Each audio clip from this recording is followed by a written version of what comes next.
There is a hotel room in the southernmost city in the world that for several hours on the 30th of September 2014 contains the three most famous men on British television. The radio opens up with one simple message. They want us as people out. But bravely, the trio snuck away without the crew. In Argentina, James, Richard and I bravely flew away before the trouble started, leaving the crew to take on the 184-mile journey to the Chilean border.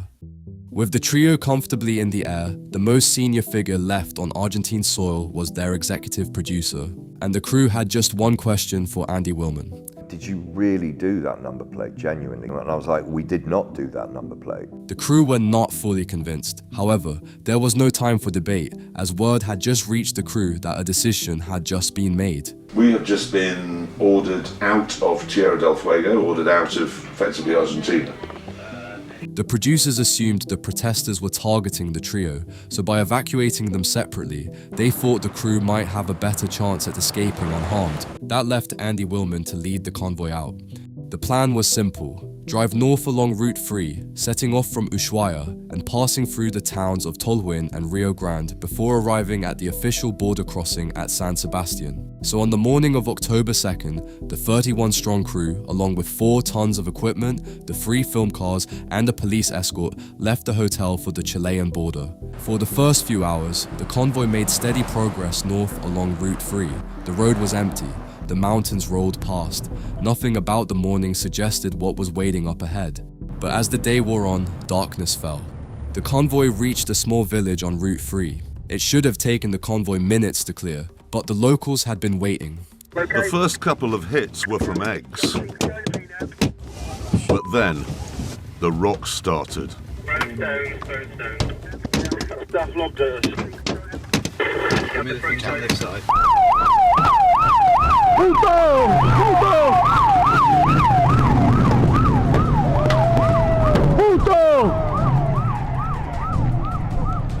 The convoy did not stop. They got out of the other side of the village, shaken. By that point, the mobile signal in the region had gone entirely. The only thing connecting the convoy to the outside world was one single satellite phone. Just outside Tolhuin, the police escort pulled the convoy over. They asked for the satellite phone. The officers used it to call ahead to colleagues in Rio Grande, the next significant town up the road. The intel coming back was not what anybody wanted to hear. But Rio Grande was a proper town. And they were like, the police there told the police with us, we lent them like a phone, sat phone or something, and they got hold of somebody. There's 500 cars waiting for you. That would have been, somebody would have died. The convoy would be sitting ducks as soon as they hit Rio Grande. So on the side of Route 3, just outside Tolhuin, the producers made the only decision they could make. Earlier in the special, the trio had crossed a river border during their route through Patagonia. Now this crossing was the crew's only way out of Argentina.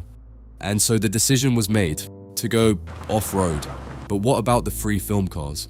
The 3 cars seemed to be magnets for the angry mob. So, for the crew's safety, the Porsche, the Lotus and the Mustang were left on the side of the road, never to be seen by the crew again. The convoy turned off Route 3 and drove west in the pitch black. Nothing but the convoy's headlights illuminated the route ahead. The border crossing was somewhere out there. For several hours on the night of the 2nd of October 2014, the entire remaining production team of Top Gear was off-grid in southern Patagonia.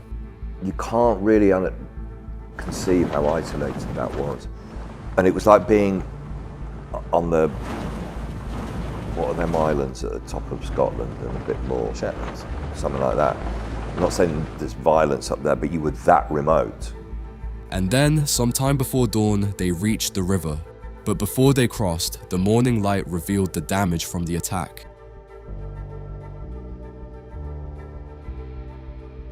Over the course of a few hours, every Land Rover the production had hired, every member of the crew that had been in that hotel in Ushuaia, and 4 tons of equipment forded that same river. By the time the sun came up on the 3rd of October 2014, the entire remaining production team of Top Gear was on Chilean soil. They all made it safely across and into Chile. And a day later, Jeremy Clarkson posted this tweet. All TG crew now safely out of Argentina. I just got back to UK. horrified to see so many newspapers have the story completely wrong.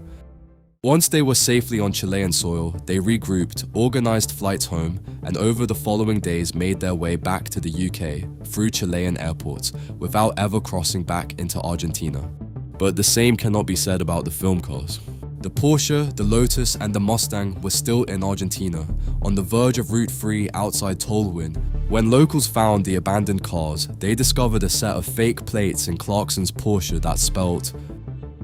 In the years that followed, the BBC funded multiple recovery attempts, but none of them succeeded. The last we saw of the cars was reports from the Argentine press suggesting they were stored, then scrapped sometime around 2017. The Patagonia special aired on BBC Two just after Christmas Day 2014. On Christmas Eve, Jeremy Clarkson tweeted a Christmas message.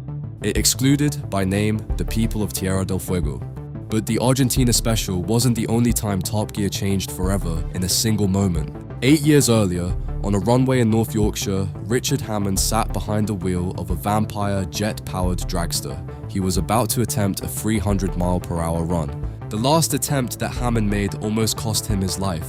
But it was this almost fatal crash that made Top Gear the most popular car show In the world. If you enjoyed that, please consider hitting the subscribe button for more.